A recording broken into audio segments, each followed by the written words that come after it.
नमस्कार, मैं हूं रोहन भाई और स्वागत है आपका न्यूज इंडिया में। और मैं हूं आपके साथ अंजनी कुमार सिंह। सीधे लिए चलते हैं आपको बरेली, जहां जन विश्वास यात्रा का समापन समारोह कार्यक्रम है।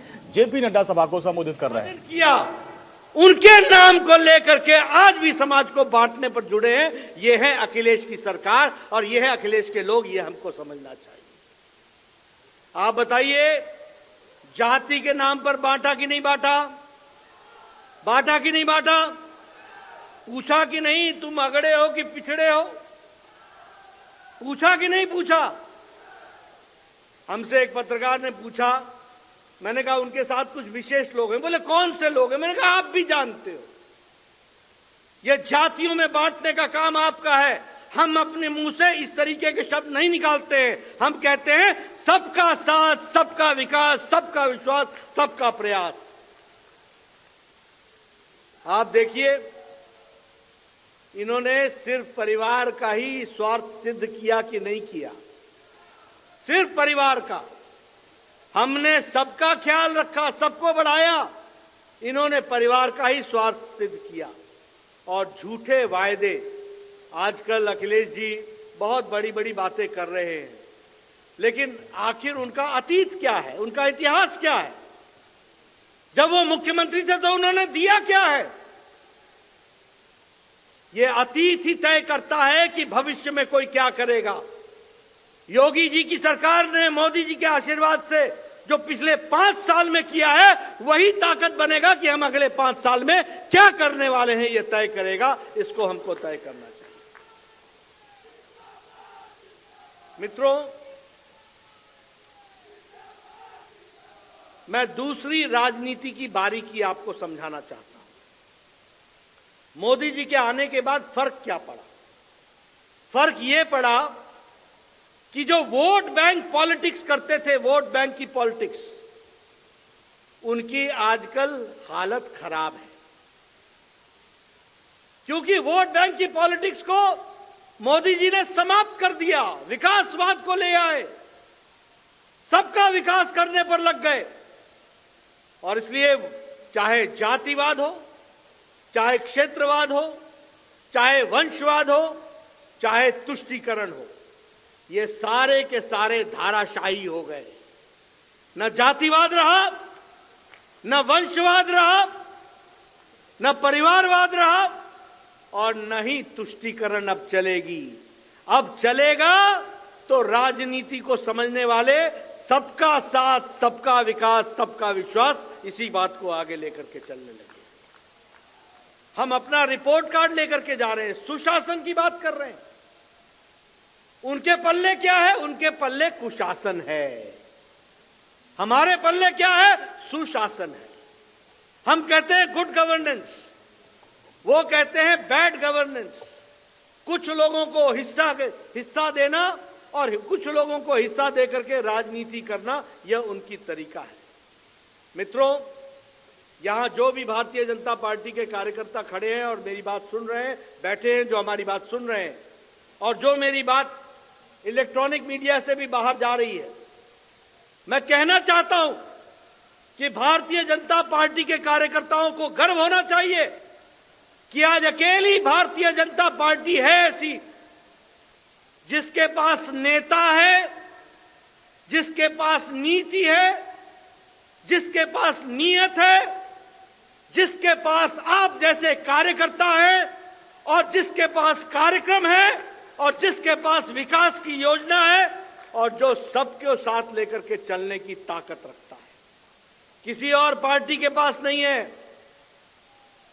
मैं नेता की बात करूं तो मोदी जी से लेकर, योगी जी से लेकर, यहां पर स्वतंत्र देव हो, चाहे हरीश द्विवेदी हो, चाहे जगदंबिका पाल हो, चाहे जयप्रकाश निषाद हो, चाहे और हमारे सांसद और विधायक और मंत्री हो, एक झड़ी लगी है, एक लड़ी लगी है नेताओं की। इस बात को हमको समझना चाहिए।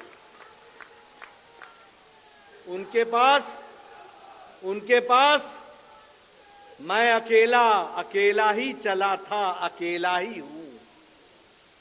कोई नेता नहीं, कोई नेता को बनना नहीं है। बनेगा तो उनका युवराज बनेगा, तब तक इंतजार करो। कोई पूछने वाला नहीं।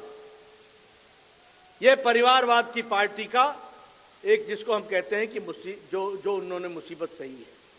लेकिन हम अगर अपनी पार्टी की बात करें तो हमारे पास नेता भी है, नीति भी है, नीयत भी है। नीयत, उनकी तो नीयत ही नहीं है, दिखती ही नहीं है। हमारे पास कार्यकर्ता है, उनके पास तो वो हैं जिनको ये लालच लगा हुआ है कि अगर उनकी सरकार आती है तो थाना तुम्हारा, सब डिवीजन तुम्हारा, फलाना तुम्हारा, ये तुम्हारा। ये माफिया राज के लोग हैं, ये कार्यकर्ता नहीं है। ये ध्यान में रखना, इस बात को हमको समझना चाहिए। मित्रों, हमारे यहां इस चुनाव में फर्क साफ दिखता है। मोदी जी के जमाने में और योगी जी के जमाने में आज सीधे पैसा लोगों के खाते में जाता है, सीधा पैसा उनके खाते में जाता है। और जब अखिलेश का जमाना था तो सीधा पैसा उनके खाने के लिए जाता था, वही खाया करते थे, अपना ही उपयोग करते थे, किसी और का उपयोग नहीं करते थे। जनधन योजना के तहत जब लोगों ने मजाक उड़ाया कि मोदी जी क्या जनधन योजना चला रहे हो, अरे कोरोना के दौरान 20 करोड़ महिलाओं को 500 रुपए पूरे 3 महीना लॉकडाउन में सीधा पैसा उनके खाते में पहुंचाया। यह मोदी जी की योजना रही, इसको भी हमको ध्यान में रखना चाहिए। मित्रों, यह परिवर्तन है। कल मुझे पता लगा, योगी जी बोल रहे थे और उसके पहले अखिलेश जी बोल रहे थे हम इतने यूनिट बिजली मुफ्त देंगे। अरे जो बिजली ही नहीं दे सका वो बिजली के बिल को मुफ्त कहां करेगा, इसको भी समझना चाहिए। ये तो मोदी जी हैं और उसको योगी जी ने इंप्लीमेंट किया है। बोलो, 24 घंटा बिजली रहती है कि नहीं रहती है? रहती है कि नहीं रहती है? जब मोदी जी ने कहा था कि 56 इंच का सीना चाहिए तो इन लोगों ने उपहास उड़ाया था। आज दावे के साथ कहते हैं कि उत्तर प्रदेश में 24 घंटा बिजली रहती है। यह योगी जी ने करके दिखाया, मोदी जी के आशीर्वाद से। यह हमको समझना चाहिए। 2,81,000 घरों में, 81 लाख घरों में बिजली थी ही नहीं। 2,81 लाख घरों में बिजली नहीं थी। 18,000 गांव में भारत में बिजली नहीं थी। मोदी जी ने 18,000 गांव में 1,000 दिन में बिजली पहुंचाई और 2,81 लाख घरों को बिजली पहुंचाई। यह हमको समझना चाहिए, यह हमको ध्यान में रखना चाहिए। और उत्तर प्रदेश में भी 80 लाख ऐसे घर थे जहां बिजली नहीं थी, उनको भी बिजली पहुंचाने का काम योगी जी ने सौभाग्य योजना के तहत किया। यह हमको हमेशा ध्यान में रखना चाहिए। आजकल लोग महिला सशक्तिकरण की बात कर रहे हैं। कोई कहता है मैं लड़की हूं, मैं लड़ सकती हूं, मैं लड़ूंगी। जरूर लड़िए, किसने मना किया है? लेकिन आपको शर्म नहीं आई कि आजाद भारत में 70 साल तक 11 करोड़ बहनें अपने दैनंदिन जीवन में शौचालय जाने के लिए गांव के बाहर जाती थी? तब आपको शर्म नहीं आई? आपको महिलाओं की इज्जत की चिंता नहीं हुई? आपको बालक बालिकाओं की चिंता नहीं हुई? ये मोदी जी ने 11 करोड़ शौचालय बनाकर, उनकी इज्जत घर बनाकर उनकी इज्जत की रक्षा की है। इस बात को समझना चाहिए। आज कहते हैं मैं लड़ सकती हूं, मैं लड़की हूं, मैं, अरे लड़ो ना भाई, किसने मना किया है? लेकिन ये 11 करोड़ शौचालय, 11 करोड़ परिवार, 11 करोड़ माताएं बहनें, 11 करोड़ बच्चे जो खेतों में जाया करते थे दैनंदिन जीवन की आवश्यकता को पूरा करने के लिए, उनको उनकी आवश्यकता को पूरा करने का काम मोदी जी ने किया। और योगी जी ने उत्तर प्रदेश में 1,95,00,000 इज्जत घर बना करके 1,95,00,000 परिवारों का और महिलाओं का इज्जत की चिंता की। यह भी हमको ध्यान में रखना चाहिए। मित्रों, आज हमें भरोसा है मोदी जी पर और योगी जी पर। भ शुरू होता है जो हम लोगों ने भत्ता दिया उसको ध्यान में रख करके। अ आता है आवास के लिए, र आता है राशन के लिए और स आता है सुरक्षा के लिए। भरोसा है तो भत्ता भी है, आवास भी है, राशन भी है और सुरक्षा भी है। इसको भी हमको ध्यान में रखना चाहिए। हमेशा बीजेपी के ही कार्यकर्ताओं ने, नेताओं ने बीजेपी के लिए ही, बीजेपी ने ही जनता की बात सोची है। उनका तंत्र क्या है? उनका तंत्र है दंगों का तंत्र, उनका तंत्र है भ्रष्टाचार का तंत्र, उनका तंत्र है तुष्टीकरण का तंत्र, उनका तंत्र है माफिया राज का तंत्र और उनका तंत्र है परिवारवाद का तंत्र। और हमारा मंत्र क्या है? सबका साथ, सबका विकास, सबका विश्वास, सबका प्रयास। वो बांट रहे हैं, हम जोड़ रहे हैं। आज बहुत सी चर्चा होती है, मित्रों मैं ये करूंगा, मैं ये करूंगा, मैं वो करूंगा। आपने जो किया है वो तो याद दिलाना मेरा काम बनता है ना। आप तो नहीं रखोगे अपना रिपोर्ट कार्ड, लेकिन मैं तो रखूंगा रिपोर्ट कार्ड आपका। आप ही थे ना जिनके दौरान खनन माफिया दंदना रहे थे। आप ही है ना अखिलेश जी जिनका मंत्री खनन माफिया में संलिप्त होकर के आज भी जेल में है, आज भी जेल में है। यह है आपका रिपोर्ट कार्ड। आपका रिपोर्ट कार्ड है गोमती अपफ्रंट पर 1600 करोड़ रुपए का घोटाला, 1600 करोड़। छोटा मोटा नहीं, हाँ छोटा मोटा नहीं, 1600 करोड़ इनके लिए मामूली सी बात है। सीबीआई की एफआईआर, घोटाला, घोटाले पे घोटाला, ये इनका रिपोर्ट कार्ड है। इन्होंने युवाओं को कहा हम आपको लैपटॉप देंगे, स्मार्टफोन देंगे। 15 लाख लैपटॉप खरीदे गए, 15 लाख लैपटॉप। और बटे कितने? 6,25,000, 6.25 लाख बटे।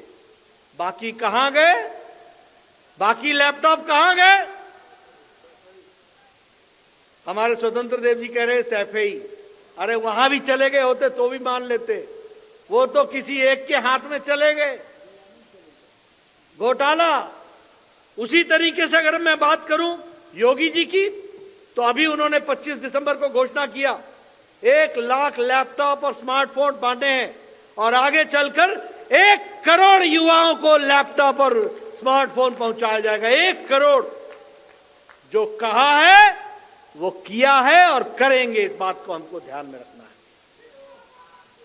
मित्रों, इनका रिपोर्ट कार्ड आप लोग याद रखिए। इसलिए देखो एक बात मैं बताऊं, आज अभी आपको धूप अच्छी लग रही है? लग रही है कि नहीं लग रही है? थोड़ी देर पहले कोहरा था कि नहीं था? अंधेरा याद रखोगे तो उजाले का मजा लोगे, ठंड याद रखोगे तो सूरज की उष्णा का मजा लोगे, जो अभी ले रहे हो आप। इनके जमाने को याद।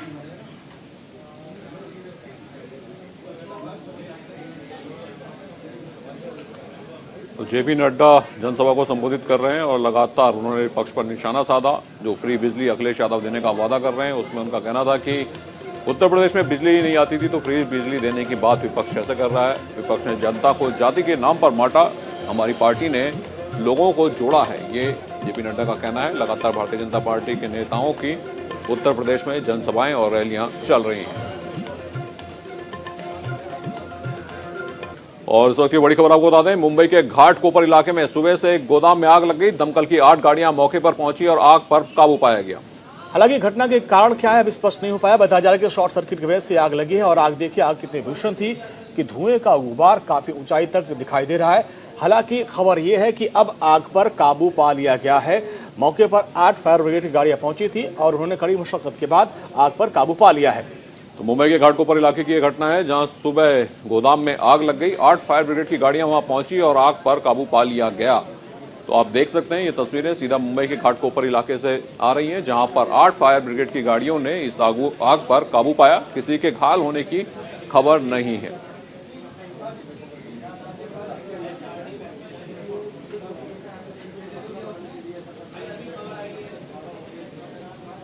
और न्यूज इंडिया में वक्त हो चला एक छोटे से ब्रेक का। ब्रेक के बाद भी खबरों का सिलसिला चलता रहेगा।